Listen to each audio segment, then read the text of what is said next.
श्री स्वामी समर्थ. जय जय स्वामी समर्थ. माझ्या स्वामी कृपा चॅनलमध्ये सर्वांना नमस्कार. स्वामी महाराजांच्या कृपेने तुमच्या सर्व चांगल्या इच्छा पूर्ण होत ही स्वामी महाराजांच्या चरणी प्रार्थना करते आणि आजच्या या नवीन व्हिडिओला सुरुवात करते. यंदा 26 मार्च 2026ला आहे प्रभू श्रीरामांचा जन्म. आपल्याला रामनवमी साजरी करायची आहे. रामनवमी कशी साजरी करावी त्या संदर्भाची संपूर्ण माहिती या व्हिडिओत मी तुमच्यासोबत शेअर करणार आहे. तर बघा, जी नवमी तिथी आहे तर ही कधी आहे तर बघा, 26 तारखेला अष्टमी तिथी संपून नवमी तिथी लागते. खरं तर अष्टमी तिथी ही सकाळीच संपते आणि त्याच्यानंतर नवमी तिथी ही सुरू होते. तर 26 मार्च 2026ला वार गुरुवार. तर या दिवशी रामनवमी जी आहे तर ती साजरी करायची आहे. तर मुख्य काळ जो आहे तर 11:13 ते 1:41 असणार आहे. तर 26 मार्चला 11:48 नंतर नवमी तिथी ही सुरू होणार आहे. तर 27 तारखेला सकाळी 10:06 नवमी तिथी संपते. तर प्रभू श्रीरामांचा जन्म हा 12:39 झालेला आहे. मग 11:48 नंतर नवमी तिथी सुरू होते. म्हणून आपल्याला तिथीनुसार आणि तारखेनुसार सुद्धा आपल्याला 26 तारखेलाच रामनवमी साजरी करायची आहे. प्रभू श्रीरामांचं चरित्र आपल्या आयुष्यात खूप प्रेरणादायी आहे. तर प्रभू श्री रामनवमी कशी साजरी करायची तर बघा, अर्थात 12:39 प्रभू श्रीरामांचा जन्म झालेला आहे. तर तुम्ही आता खरं तर बघा, नवमी तिथी ही बघा 9:45 नंतर सुरू होते. तर सकाळी बघा अभिषेक करू शकता, पण शक्यतो तुम्ही 11:15 नंतर तुमच्याकडे प्रभू श्रीरामांची मूर्ती असेल किंवा तुमच्याकडे नसेल तर बाळकृष्णांचे बघा, प्रत्येकाच्या देवघरात असतो. तर बाळकृष्णाची मूर्ती असेल, त्याच्याबरोबर विठ्ठलाची मूर्ती असेल, भगवान विष्णूंची मूर्ती असेल किंवा महाराजांची मूर्ती असेल तरी चालेल. कारण महाराज नेहमी म्हणायचे, मीच राम होतो. जसा सगळ्या बघा नद्या सागराला येऊन मिळतात, त्याच पद्धतीने तुम्ही कुठल्याही परमेश्वराची सेवा केली तरी ती महाराजांपर्यंत जातेच. तुमच्याकडे जी काही मूर्ती असेल त्याच्यावर तुम्हाला अभिषेक करायचा आहे. अभिषेक कसा करावा तर अर्थात 16 वेळा पुरुष सूक्त म्हणायचं आहे. तुम्ही पाण्याने अभिषेक करा, पंचामृताने करा, तुम्हाला जसं जमेल तसं तुम्ही अभिषेक करू शकता. अभिषेक करून झाल्यावर समजा जर तुम्ही बाळकृष्णाच्या मूर्तीवर अभिषेक केला तर अभिषेक करून झाल्यानंतर वस्त्र जे आहे ते आपल्याला बाळकृष्णांना अर्पण करायची. सुरुवातीला ती मूर्ती तुम्ही ताम्हणातून काढून घ्या.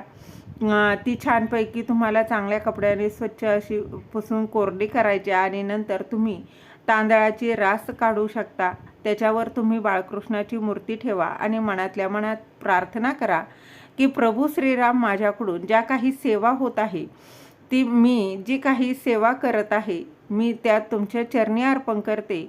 मग तुम्ही जर बघा वस्त्र अर्पण करत असाल तर मनातल्या मनात म्हणायचं की मी तुम्हाला बघा वस्त्र अर्पण करत आहे, गंध लावताना गंध, धूप, फुलं, अक्षता अर्पण करत आहे, असं तुम्ही मनातल्या मनात म्हणायचं आहे, प्रार्थना म्हणायची आहे.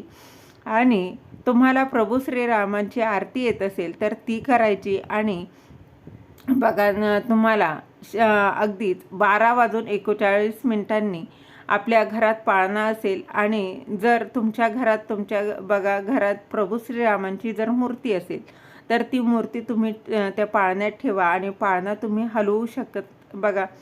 नाही शक्य झालं होत तर तुम्ही बाळकृष्णांची मूर्ती पण तुम्ही ठेवू शकता. अगदी छानपैकी पाळणा हलवू शकता.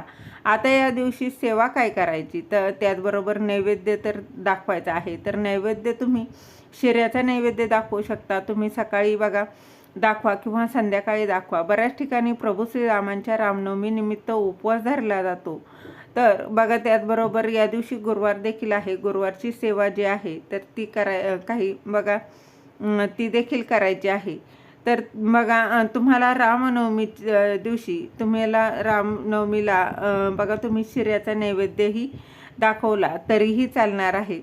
तर तुम्हाला काय करायचं आहे, रामनवमी निमित्त तुम्हाला आज बघा सर्वात उच्च कोटीची सेवा म्हणजे काय तर रामरक्षा प्रभू श्रीरामांची अतिशय उच्च कोटीची ती सेवा असते आणि ही रामरक्षा जी आहे तर ती तुम्हाला सेवा करायची आहे.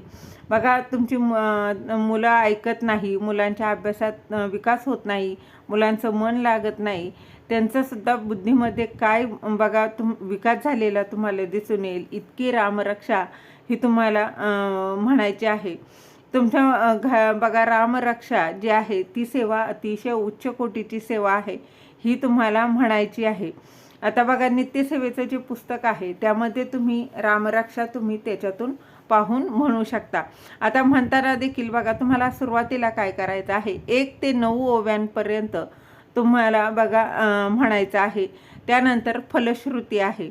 फलश्रुती खूप मोठी आहे आणि त्याच्यातच हेच आहे, आपण प्रभू श्रीरामांना आपल्या प्रत्येक अवयव सुदृढ होण्यासाठी प्रार्थना करत असतो.